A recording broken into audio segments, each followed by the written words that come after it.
Previously, in the first video about how to make a piece of felt, we used this beautiful wool roving, laid it out in 2 layers. On one side of the piece, the wool was laid vertically, and on the other side of the piece, I laid it horizontally. Then I pinned it to a window when I thought the whole thing was done, and oh no, there are clearly weak spots all over it. So what to do?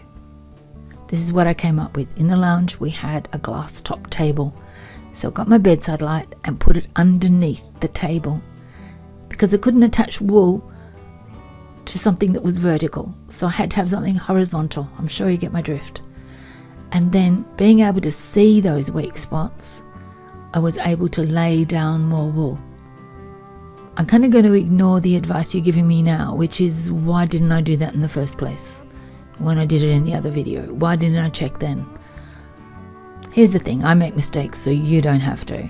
So when you make your pieces, at some stage, if not quite often, as soon as you can pick it up, hold it up to the light and see where the weaknesses are and fix them. But this will make this completely different. So I've wet down the wool, poured out the excess water because we don't want these fibres swimming past each other. I've now added on the nylon net, and at first I'm copying some of the best felt makers, but it didn't work. What they do is they get the piece of soap and they swipe it backwards and forwards across the net and use that to help push the wool down, but I have to practice my swiping skills. But there's plenty of soap in there, in the slurry I made with the olive oil soap. And just like I did in the first video, I am using baby moves, baby massage moves. It's almost like my own little hovercraft moving over the piece. And this is where it's really great to have that plastic tray. It's great to have the plastic tray because you can keep moving it and do your hand work in one direction, move it to 90 degrees, do another one, do that 4 times, if not 8 times. We take the net off carefully. Good to take the net off early before all the wool starts coming through the net and trying to felt back the other way, which it will. Now when you look at this, you can clearly see that there's all this loose wool sitting on top of a piece of quite solid wool. You can see that, can't you? It's really obvious at this point.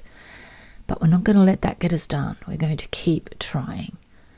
And you know what? I hope you never have to do this because you will get it right in the first place. But just in case, or in case you just find a weak spot and you want to add to it, just go through this again. I want to also restate, I am not using hot water. I am not using a lot of detergent. Minimum amount of detergent. We don't want too much water. Still got too much water, so I soak it all up with the tea towel. Keep going. It'll still be wet, but it won't be impossibly wet. It'll be quite okay to handle. And we give it some more massaging in all directions. Lots and lots of directions. And I'll be trying really hard not to forget about the edges. But actually, we paid so much attention to the edges in the first video that as long as this wool comes near the edges, I wasn't worried about my edges. I did not have weak edges in that first video. Not a bit of it. So I get the bubble wrap, fold it over so the bubbles are facing down on the wool and up on the wool on the other side.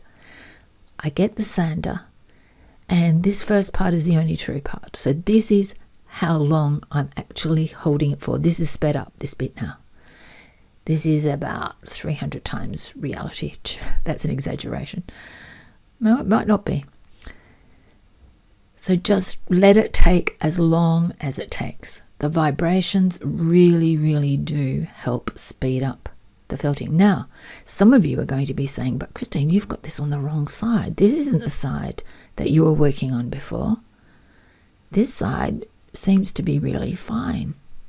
Yes, that's true. But what I'm trying to do here is press in. See the indentations of the bubble wrap.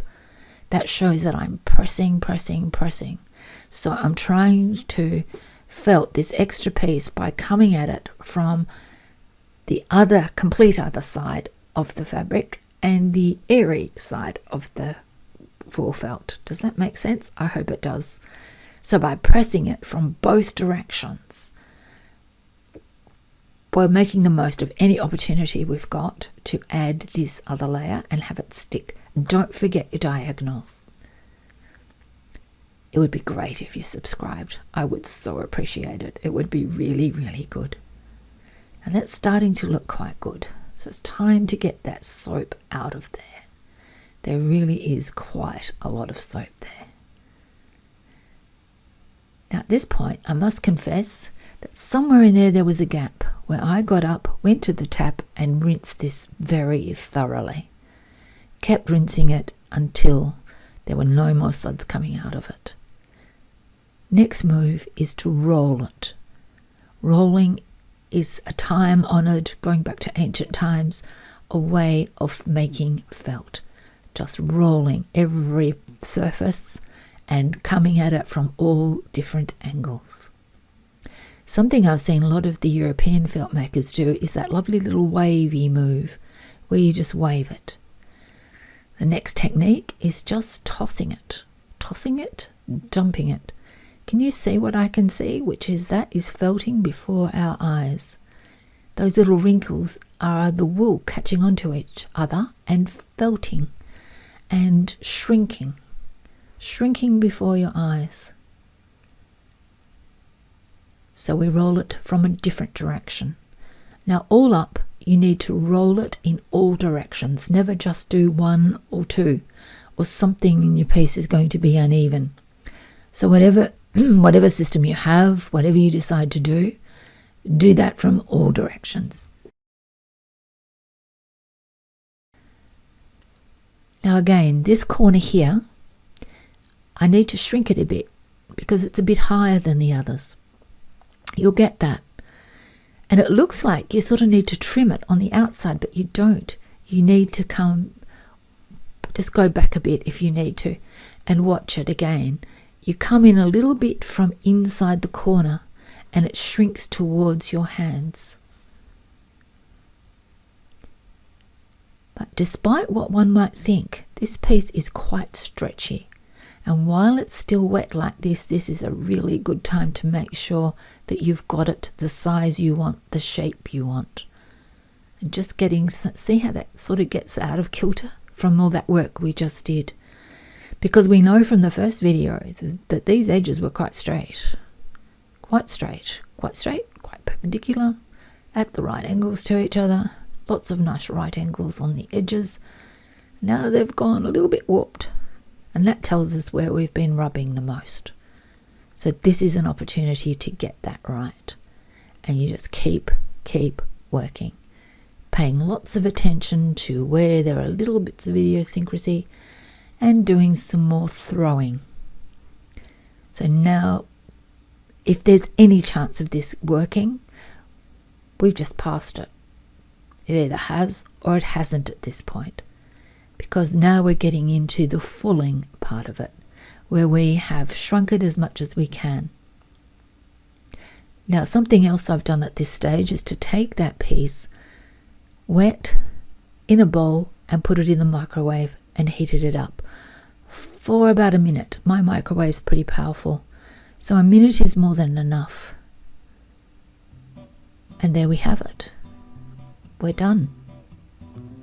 It's worked. Can you imagine? Don't ever rely on it working like that, because your felting might be so good in the first place you'd never be able to add more to it apart from doing some needle felting into it. But this has worked. So what we have here now is a piece that has 3 layers, not just 2. This little piece is another piece I made recently, and this is 2 layers.